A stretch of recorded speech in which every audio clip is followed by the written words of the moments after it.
Hello friends, നമുക്ക് എങ്ങനെയാണ് ലാരാവൽ install ചെയ്യുന്നത് നോക്കിയാലോ? പി എസ് പിന്റെ ഏറ്റവും ഇഫക്റ്റീവ് ആയിട്ടുള്ള ഫ്രെയിംവർക്ക് ആണല്ലേ ലാരാവൽ. ലേറ്റസ്റ്റ് വേർഷൻ 10 ആണ് കേട്ടോ. അപ്പൊ ഇൻസ്റ്റാൾ ചെയ്യുന്നതിന് മുന്നേ നമുക്ക് രണ്ട് കാര്യങ്ങൾ വേണം നമ്മുടെ സിസ്റ്റത്തിൽ. ഒന്ന് പി എസ് പിയും രണ്ടാമത്തത് കമ്പോസറും. അപ്പൊ ഞാൻ സാമ്പ് യൂസ് ചെയ്തിട്ടാണ് പി എസ് പി ഡൗൺലോഡ് ചെയ്യുന്നത്. അപ്പോൾ സാമ്പ് ഇൻസ്റ്റാൾ ചെയ്യാൻ വേണ്ടിയിട്ടുള്ള ലിങ്ക് ഡിസ്ക്രിപ്ഷൻ ബോക്സിൽ കൊടുത്തിട്ടുണ്ട്. ഡൗൺലോഡ് ചെയ്യുക, ഇൻസ്റ്റാൾ ചെയ്യുക. ഇൻസ്റ്റാൾ ചെയ്ത് കഴിഞ്ഞിട്ടുണ്ടെങ്കിൽ അതിന്റെ MySQL അപ്പാച്ചിയും സ്റ്റാർട്ട് ചെയ്തിട്ടേക്കുക കേട്ടോ. നെക്സ്റ്റ് നമ്മൾ ഇൻസ്റ്റാൾ ചെയ്യാൻ പോകുന്നത് കമ്പോസർ ആണ്. അതിന് കമ്പോസറിന്റെ EXE സെറ്റപ്പ് ഫയൽ ഡൗൺലോഡ് ചെയ്യുക. നോർമൽ ഒരു സോഫ്റ്റ്വെയർ ഇൻസ്റ്റാൾ ചെയ്യുന്നത് പോലെ നെക്സ്റ്റ് നെക്സ്റ്റ് ക്ലിക്ക് ചെയ്ത് നിങ്ങൾ ഇൻസ്റ്റാൾ ചെയ്യാം. ഇത് രണ്ടും ഇൻസ്റ്റാൾ ചെയ്ത് കഴിഞ്ഞിട്ടുണ്ടെങ്കിൽ നമുക്ക് ലാരാവൽ ഇൻസ്റ്റാളേഷൻ സ്റ്റാർട്ട് ചെയ്യാം. അതിന് വേണ്ടിയിട്ട് ഡോക്യുമെന്റേഷൻ ഓപ്പൺ ചെയ്യാം. അതും ഡിസ്ക്രിപ്ഷൻ ബോക്സിൽ ലിങ്ക് ഉണ്ട് കേട്ടോ. അതിൽ ഗെറ്റ് സ്റ്റാർട്ടഡ് എന്ന് പറഞ്ഞിട്ടുള്ള ബട്ടൺ ക്ലിക്ക് ചെയ്യുക. ഡോക്യുമെന്റേഷൻ്റെ ഉള്ളിൽ പോയാൽ ലേറ്റസ്റ്റ് വേർഷൻ 10.x കാണാം. സ്ക്രോൾ ഡൗൺ ചെയ്ത് താഴേക്ക് വരുമ്പോൾ ക്രിയേറ്റ് എ ലാരാവൽ പ്രൊജക്ട് എന്ന് പറഞ്ഞിട്ടുള്ള ഒരു ഇത് കാണാം. അതിൽ നിങ്ങൾക്ക് ഒരു കമാൻഡ് കാണാം, കമ്പോസർ ക്രിയേറ്റ് എ പ്രൊജക്ട് എന്നുള്ളത്. അത് നിങ്ങൾ കോപ്പി ചെയ്യുക.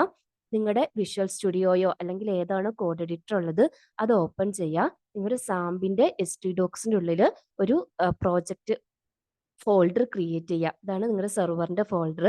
ആ ഫോൾഡർ ഓപ്പൺ ചെയ്ത് ക്രിയേറ്റ് ചെയ്ത് കഴിഞ്ഞാൽ നെക്സ്റ്റ് നിങ്ങൾ ടെർമിനൽ ഓപ്പൺ ചെയ്യാം. ടെർമിനൽ ഓപ്പൺ ചെയ്തിട്ട് ഇപ്പൊ നിങ്ങൾ കോപ്പി ചെയ്തുകൊണ്ട് വന്ന കമാൻഡ് പേസ്റ്റ് ചെയ്യാം. സ്പേസ് ഇട്ടിട്ട് നിങ്ങൾ നിങ്ങളുടെ പ്രോജക്റ്റിന്റെ നെയിം, അതായത് ഡെവലപ്പ് ചെയ്യാൻ പോകുന്ന ആപ്ലിക്കേഷന്റെ നെയിം കൊടുക്കുക. അവിടെ സ്പേസ് കൊടുക്കാൻ പാടില്ല. അണ്ടർസ്കോർ അലൗഡ് ആണ് കേട്ടോ. എൻ്റർ ക്ലിക്ക് ചെയ്ത് കഴിയുമ്പം ലാരാവലിന്റെ പ്രൊജക്ട് നിങ്ങളുടെ സിസ്റ്റത്തിൽ ക്രിയേറ്റ് ആവുന്നത് കാണാം. കണ്ടില്ലേ, നമ്മുടെ MVC ആർക്കിടെക്ചറിൽ പ്രൊജക്ട് ക്രിയേറ്റ് ആയിട്ടുണ്ട്.